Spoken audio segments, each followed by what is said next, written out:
अच्छा, आप में से कितने हैं जो हार करके आए हैं? सबसे पहले तो दिमाग में से निकाल दीजिए कि आप हार करके आए हैं। आप देश का झंडा ऊंचा करके आए हैं और आप कुछ सीख करके गए हैं।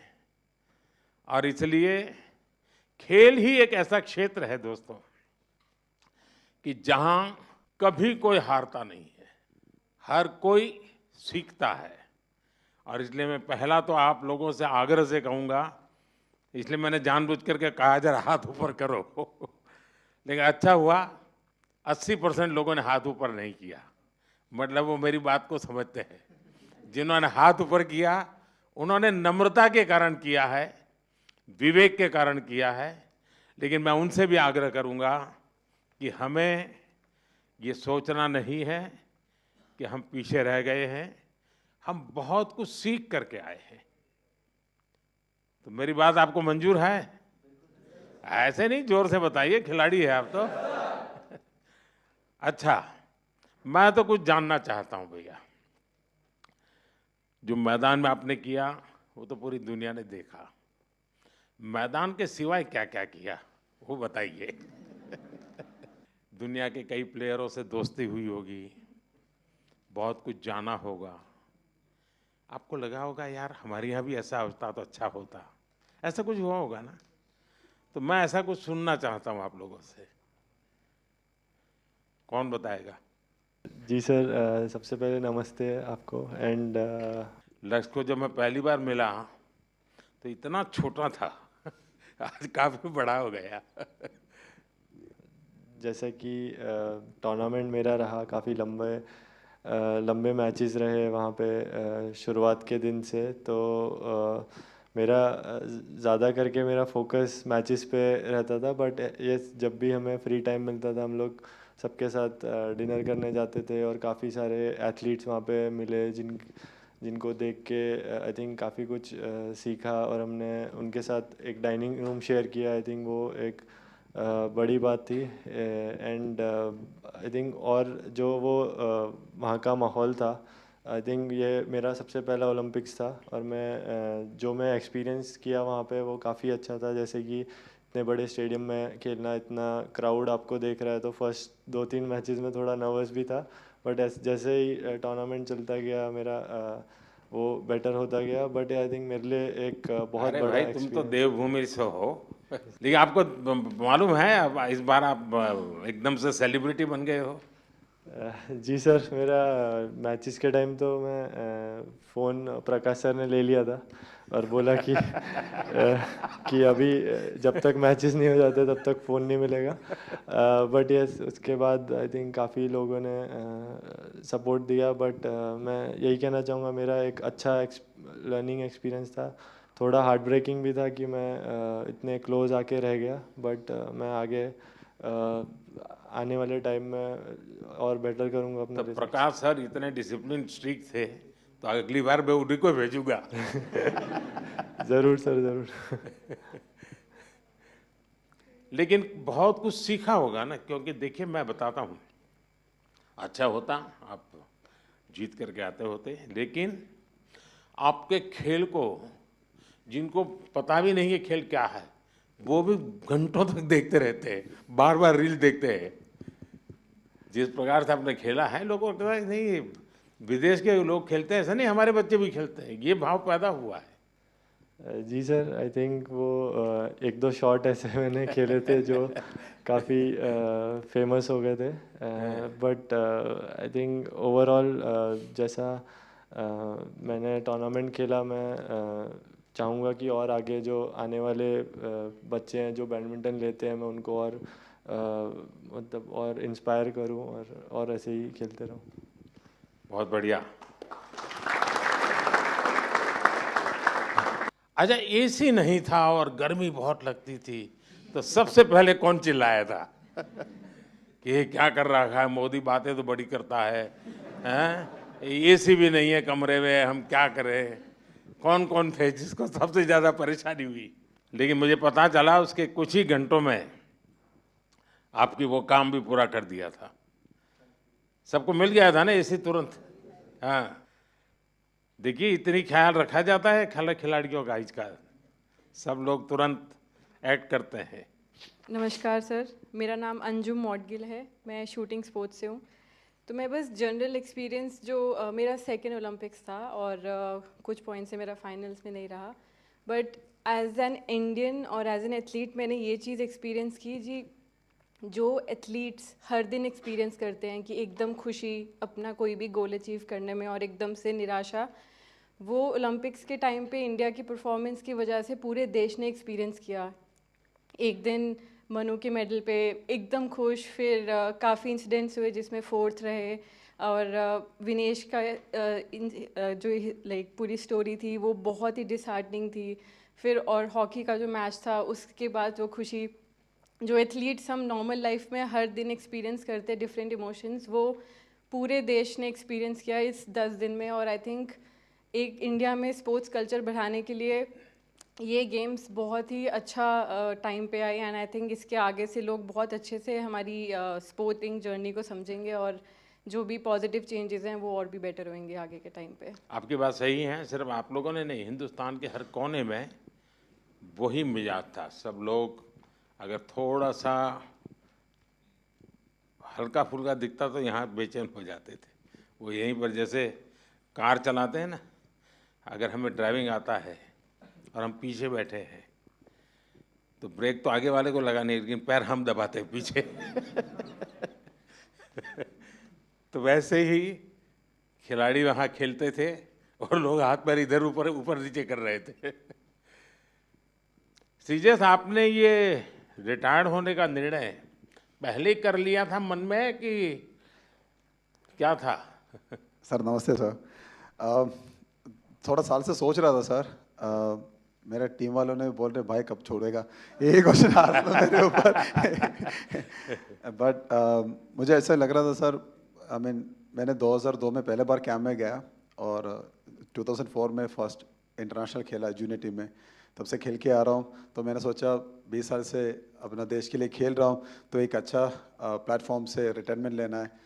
तो ओलंपिक्स ऐसा एक प्लेटफॉर्म है सर जहाँ पे पूरा दुनिया अपना फेस्टिवल मनाता है, तो सोचा इससे अच्छा तो मौका मिलेगा नहीं, इसलिए तो एक अच्छा डिसीजन। लेकिन मैं बताता हूँ, ये टीम आपको तो मिस करेगी ही करेगी, लेकिन टीम ने आपकी विदाई शानदार की। ऐसा ये टीम को बधाई है। ऐसा सरपंच साहब ने बड़ा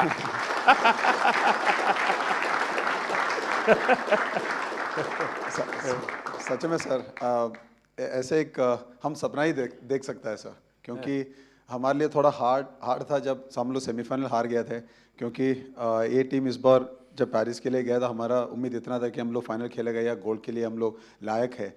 बट जब सेमीफाइनल हार गया एकदम से थोड़ा दर्द लगा सबको। बट आखिर जब लास्ट मैच के लिए हम लोग उतरा था तब सब लोगों ने ये बोला कि यार ये मैच श्रीबाई के लिए जीतना है। तो मेरे लिए तो सबसे गर्व की बात यही है सर, क्योंकि इतना साल का जो मेहनत अपना देश के लिए किया है, ये भाई लोगों ने मेरे लिए साथ दिया, मेरे साथ दिया, और हम लोगों ने, मैंने स्पेशली वो पोडियम से अपना टीम को थैंक यू बोला और गुड बाय बोला सर। अच्छा मुझे बताइए भाई, जब ये आपको ब्रिटेन के सामने 10 लोगों के भरोसे लड़ना था, तब क्या इन्हें शुरू में ही डिमोरलाइज हो गएंगे? सरपंच साहब जरा बताइए। कुछ तो हुआ हो, क्योंकि ये बड़ा कठिन था। नमस्कार सर। जी बिल्कुल सर, काफ़ी कठिन था क्योंकि पहले ही क्वार्टर में गार्ड हो गया था हमारे प्लेयर को। एंड बट आई थिंक जो कोचिंग स्टाफ है हमारे, उन्होंने काफ़ी हेल्प की है हमारी, और हम विजुअलाइज करते थे कि हर सिचुएशन को, क्योंकि ओलंपिक में कुछ भी हो सकता है सर सरप्राइजली। तो हमारा माइंडसेट था कि अगर हम ऐसी कोई सिचुएशन आती भी है, जो हमारे प्लान्स हैं हम उस पर स्टिक रहेंगे। और सारी टीम का जोश और बढ़ गया सर, क्योंकि जीबी के साथ हमारा थोड़ा रहता है कि थोड़ा फाइट भी होती रहती है। तो वो मेंटालिटी थी कि इनसे 150 साल से चली आ रही है। हाँ सर, वही सर, हम परंपरा निभा रहे थे। तो बिल्कुल ये सर, और था कि मन में कि नहीं हम ये मैच जीतेंगे आज। तो बहुत अच्छा रहा कि 1-1 ड्रा रहा सर, उसके बाद शूट आउट पे हम जीते हैं। तो एक वो, क्योंकि ये ऐसा कभी सारी हिस्ट्री में नहीं हुआ है सर ओलंपिक में। एंड एक और खुशी की बात थी कि हमने जो ऑस्ट्रेलिया को हराया सर, वो भी हमारे लिए बहुत बड़ी बात थी कि 52 ईयर्स के बाद हमने बड़े प्लेटफॉर्म में ऑस्ट्रेलिया को हराया। वैसे भी आपने सारे रिकॉर्ड तोड़े हैं 52 साल के, जी जी सर। 2 बार ओलंपिक में बार लगातार, ये भी बहुत बड़ा काम है। जी सर। आप तो भाई यंगेस्ट से नमस्ते सर जी। हैं, सब कहते होंगे तो थे जी। कि ये मत करो वो मत करो, आप थोड़े डर जाते होंगे। इस कम उम्र में जी बहुत बुरा समय देखा जी मैंने। तो मेरे मम्मी पापा 10 साल के छोड़ के चले गए थे, देश को सौंप गए थे। फिर बस यही सपना था कि उनका ओलंपिक में मेडल लाए, और मेरा भी यही सपना भाई ओलंपिक में मेडल देना देश को। तो बस यही सोच के प्रैक्टिस करते रहे, और टॉप्स और साई और रेसलिंग फेडरेशन WFI का भी बहुत योगदान रहा जी इस मेडल में। अभी मूड क्या है? अब बहुत अच्छा जी, अच्छा लग रहा है। कोई पसंद की चीज घर आके खाई कि नहीं खाई? अभी तो घर गए ही नहीं जी। घर अभी- गए नहीं? हाँ जी। तो हमें बोलते तो हम बर्फा देते कुछ भाई। घर जाके चूर में खाएंगे जी। अच्छा। अच्छा, जैसे हमारे सरपंच साहब का निकनेम है, ऐसे आप में से और कौन है जिसके ऐसे ही निकनेम है? प्रणाम सर, मैं श्रेयसी सिंह हूँ और वर्तमान में बिहार से विधायक भी हूँ। तो सब टीम के सब लोग विधायक दीदी करके विधायक बुलाते कहते हैं। जी सर। तो सरपंच भी है, विधायक भी है।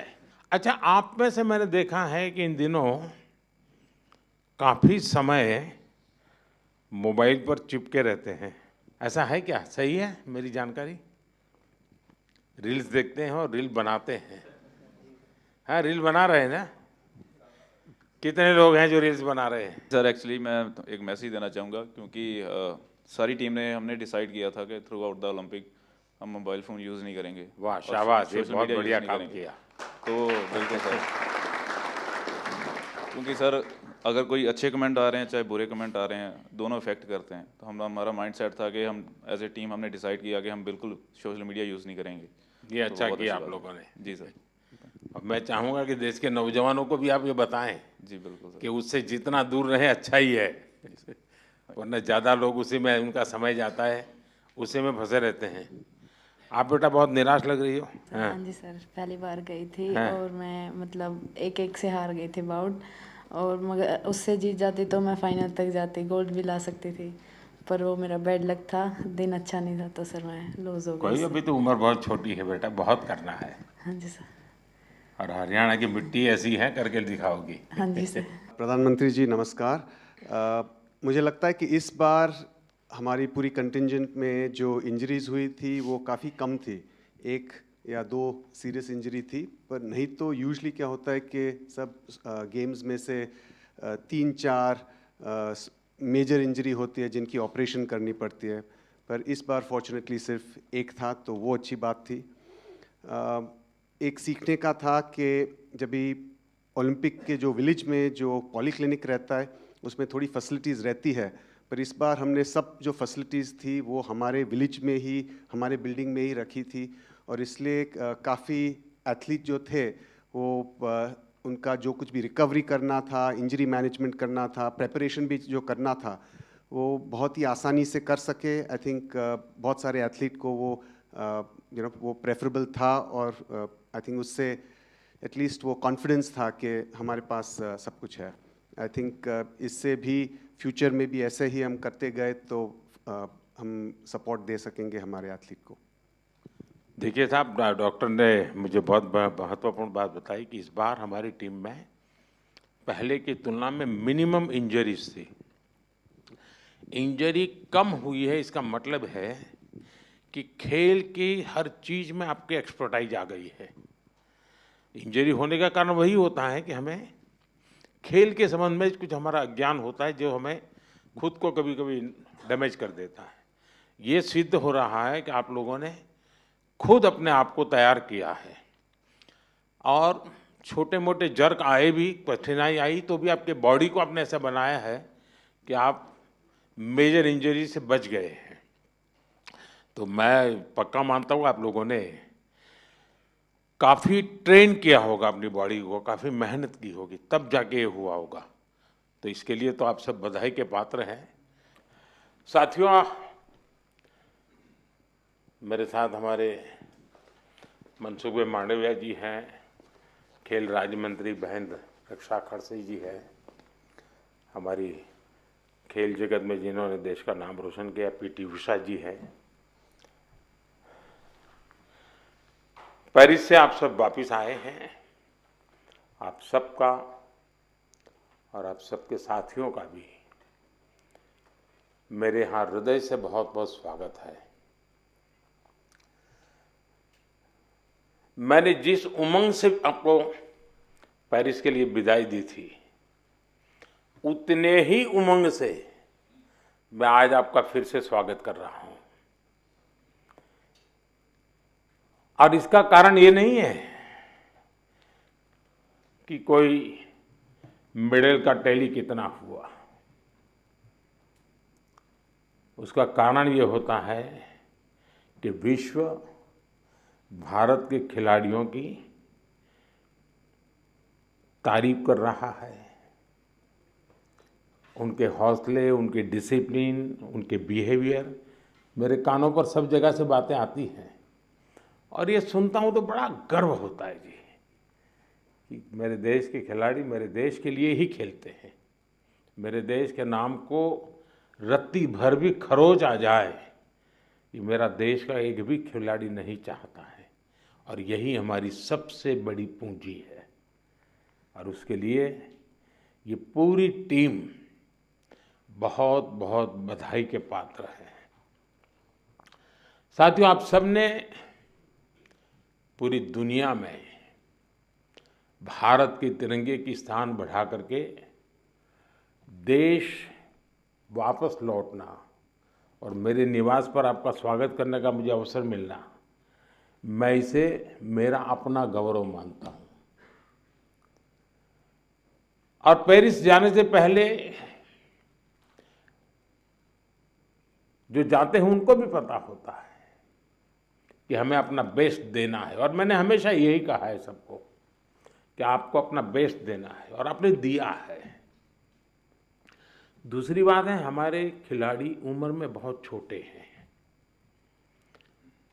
और अभी से ये अनुभव मिला है तो आगे हमारे पास एक लंबी समय है अधिक अचीव करने का और वो आप जरूर करेंगे। इस अनुभव का लाभ देश को मिलेगा। साथियों, पेरिस ओलंपिक्स भारत के लिए कई मायनों में ऐतिहासिक रहा है। इस ओलंपिक्स में देश के लिए जो रिकॉर्ड्स बने वो देश के कोटि कोटि नौजवानों को प्रेरणा देंगे। आप देखिए, ओलंपिक्स के करीब 125 साल के इतिहास में ये मनु हमारी पहली बेटी ऐसी है जिसने भारतीय खिलाड़ी के रूप में इंडिविजुअल इवेंट में 2 मेडल जीते हैं।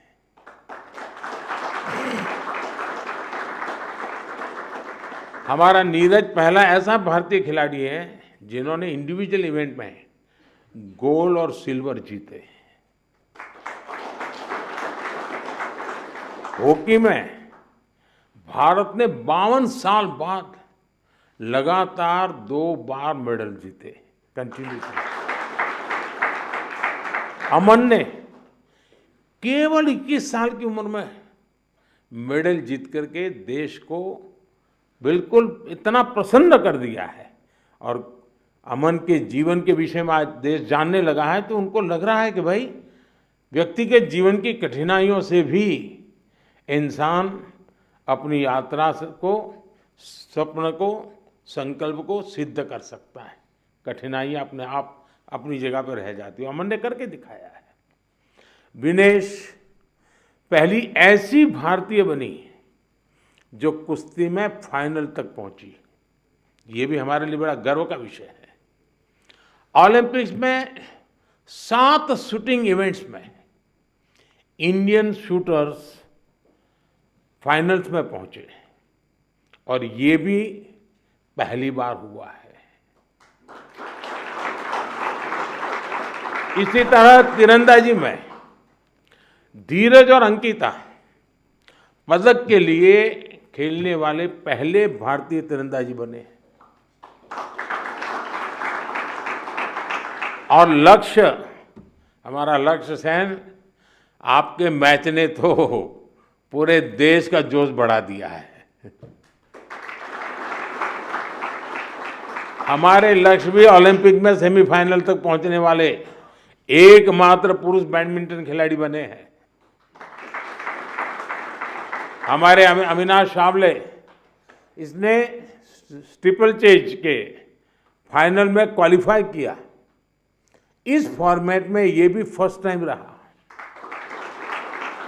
साथियों, हमारे ज्यादातर मेडलिस्ट, जैसा मैंने कहा, अपनी 20s में है, बहुत छोटी आयु के हैं। आप सभी बहुत युवा है, आपके पास बहुत समय है, बहुत ऊर्जा है। और ये भी सही है कि टोक्यो के और पेरिस के बीच में नॉर्मली 4 साल का समय रहता है, इस बार 3 साल का ही समय था। तो हो सकता है आपको 1 साल और अगर मिला होता प्रैक्टिस का, तो शायद आप और नई कमाल करके दिखा देते। अभी लंबी कैरियर में आप कई बड़े टूर्नामेंट खेलेंगे, खेलना बंद नहीं करना चाहिए, रुकना भी नहीं चाहिए, एक भी मैच छोड़नी नहीं चाहिए।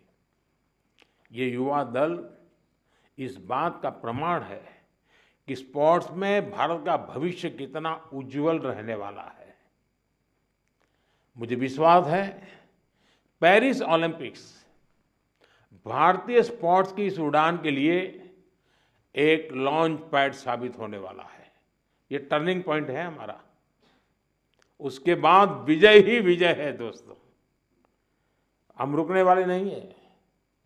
साथियों, आज भारत अपने यहाँ world class sports ecosystem develop करने की प्राथमिकता दे रहा है। ग्रास रूट से आने वाले खिलाड़ियों को उनको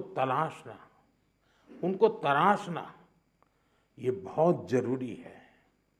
हमने गांव-गांव, शहर-शहर से युवा प्रतिभाओं को आगे बढ़ाने के लिए खेलो इंडिया मुहिम शुरू की। और मुझे खुशी है कि खेलो इंडिया से निकले 28 खिलाड़ी इस ओलंपिक समूह का हिस्सा बने हैं।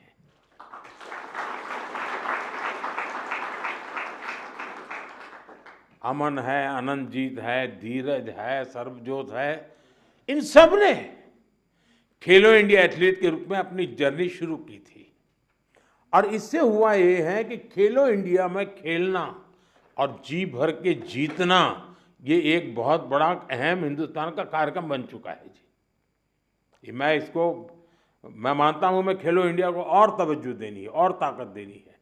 उसी में से हमें अच्छे नए होनहार खिलाड़ी मिलने वाले हैं। आपकी तरह ही खेलो इंडिया एथलीट्स की एक बड़ी फौज देश के लिए तैयार हो रही है। हमारे खिलाड़ियों को सुविधाओं और संसाधनों की कमी न पड़े, ट्रेनिंग में दिक्कत ना आए, इसके लिए बजट भी लगातार बढ़ाया जा रहा है। सबको पता है कि किसी भी खिलाड़ी के लिए ज्यादा से ज्यादा कंपटीशन में हिस्सा लेना कितना आवश्यक है। मुझे संतोष है कि ओलंपिक्स के पहले आपको अनेकों इंटरनेशनल कंपटीशन का एक्सपोजर मिला है। इतने सारे कोच और एक्सपर्ट्स, डाइट, उपकरण और कोचिंग, सब पर इतनी बारीकी से ध्यान, वर्ल्ड क्लास फैसिलिटीज देने का प्रयास, इस तरह की सुविधाओं के बारे में हमारे यहाँ पहले सोचा नहीं जाता था। खिलाड़ी अपने नसीब पर मेहनत करता था, देश के लिए कुछ करके आता था। लेकिन अब एक पूरी इकोसिस्टम बनी है। ये केवल स्पोर्ट्स में देश की नीतियों का बदलाव है, इतना ही नहीं है।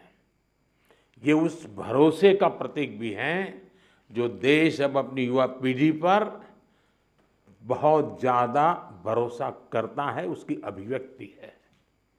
साथियों, आप सब देश के युवाओं के लिए बहुत बड़ी प्रेरणा है।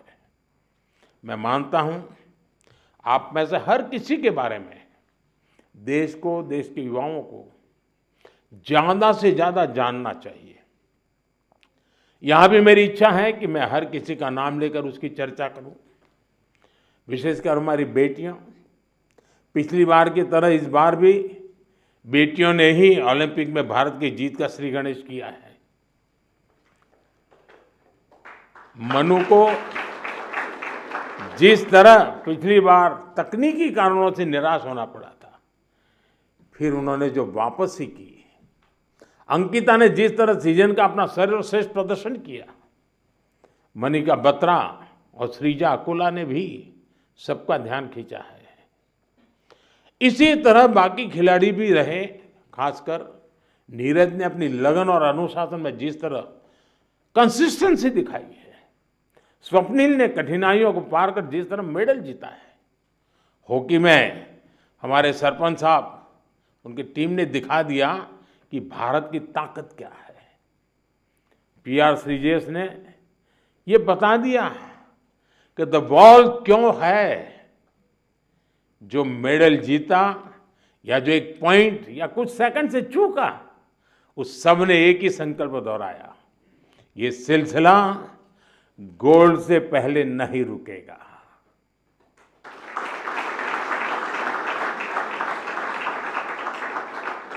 मैं मानता हूं इससे देश के युवाओं को बहुत कुछ सीखने को मिलेगा। साथियों, हमारा भारत 2036 ओलंपिक्स की मेजबानी हासिल करने के लिए तैयारी कर रहा है। मैंने आज भी वहाँ भी लाल किले से भी बोला है, हम पूरी तैयारी कर रहे हैं। ऐसे में कई ऐसे एथलीट्स जो पिछले ओलंपिक्स में भी खेल चुके हैं, उनके इनपुट बहुत महत्वपूर्ण है।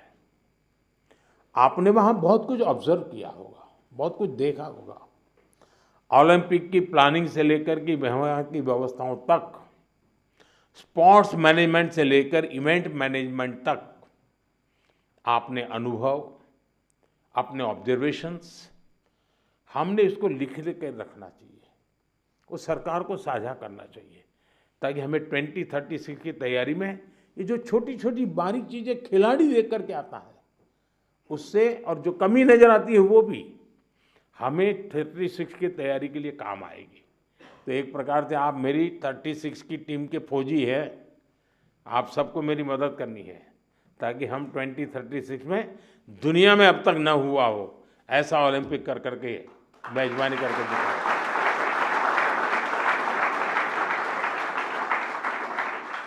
मैं चाहूँगा कि खेल मंत्रालय इसके लिए एक ड्राफ्ट बनाए और सभी खिलाड़ियों से उनके डिटेल में फीडबैक लें, उनके सुझाव लें, तो हम जरूर तैयारी अच्छी तरह कर पाएंगे।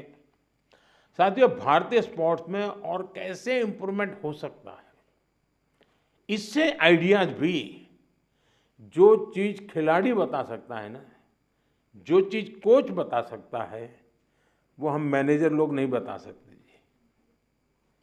और इसलिए आप लोगों के इनपुट बहुत ज़रूरी है, आपके आइडियाज़ बहुत ज़रूरी है। आप पर भविष्य के खिलाड़ियों को मोटिवेट करने, उन्हें आगे बढ़ाने का भी दायित्व है। और लोग तैयार होने चाहिए, आगे बढ़ने चाहिए। आप सोशल मीडिया स्पेसेस पर युवाओं से जुड़ सकते हैं और जुड़ते भी हैं, करते भी हैं, बातें उनको प्रेरित करें। खेल मंत्रालय और दूसरी संस्थाएं भी इस तरह से इंटरेक्शन सेशन आयोजित करवा सकती है अलग अलग ग्रुप के लोगों के साथ। तो ये लोग अपना अनुभव शेयर करेंगे। मेरे सामने शायद बोलते नहीं हैं, लेकिन बाहर तो बहुत कुछ बोल सकते हैं ये लोग। साथियों, आप सबसे मुझे मिलने का अवसर मिला, और जब आप आए और मैं आपको ऐसे ही जाने दूं तो फिर बात अधूरी रह जाएगी। और इसलिए मैं तो कुछ न कुछ आपके जिम्मे काम छोड़ने ही वाला हूँ। और पहले भी जब भी मैंने आपको कुछ कहा है, आपने जरूर उसको पूरा करने का प्रयास किया है। देखिए, जो साथी टोक्यो ओलंपिक के बाद आए थे, उन्होंने मैंने स्कूलों में जाने और युवाओं से मिलने का आग्रह किया था, और उन्होंने किया था, उसका लाभ भी हुआ है। आज देश पर्यावरण की रक्षा के लिए एक पेड़ माँ के नाम अभियान चला रहा है। मैं आप सबसे कहूँगा, आप भी उससे जुड़े, अपनी माँ को लेकर के एक पेड़ लगाइए, पेरिस को भी याद कीजिए और पेड़ लगाइए। अगर माँ नहीं है तो माँ की तस्वीर लेकर के खड़े रहिए और पेड़ लगाइए। आप में से ज़्यादातर खिलाड़ी गांव की पृष्ठभूमि से हैं, सामान्य परिवार की पृष्ठभूमि से हैं। आपने पेरिस में भी देखा है, और इस बार के पेरिस के ओलंपिक की विशेषता थी, वो पर्यावरण को प्रमोट कर रहे थे। उन्होंने एनवायरनमेंट फ्रेंडली सारा वहाँ पर इकोसिस्टम डेवलप किया था। आप भी अपने गांव जाए तो वहाँ के लोगों को नेचुरल फार्मिंग, प्राकृतिक खेती, केमिकल फ्री खेती, हमारी धरती माता की भी रक्षा हमको करनी है, ये बात उनको बताइए। और इन सब के साथ दूसरे नौजवान साथियों को स्पोर्ट्स के जुड़ने के लिए, फिटनेस के लिए उनको प्रेरित करना चाहिए। फिटनेस की तरफ आप ही उनको गाइड कर सकते हैं और मैं मानता हूं कि इससे बहुत बड़ा लाभ होगा। साथियों, मुझे विश्वास है आप सब सदा सर्वदा देश का नाम रोशन करेंगे। विकसित भारत की हमारी यात्रा युवा प्रतिभाओं की सफलता से और ज़्यादा खूबसूरत बनने वाली है। इसी कामना के साथ मेरी फिर से एक बार आप सबको बहुत बहुत शुभकामनाएं हैं। मेरे लिए आप सब अचीवर हैं। आप में से कोई ऐसा नहीं है जिसने कुछ अचीव नहीं किया है। और जब मेरे देश से ऐसे नौजवान कुछ अचीव करके आते हैं ना, तो उसी के भरोसे देश भी अचीव करने की तैयारी कर लेता है।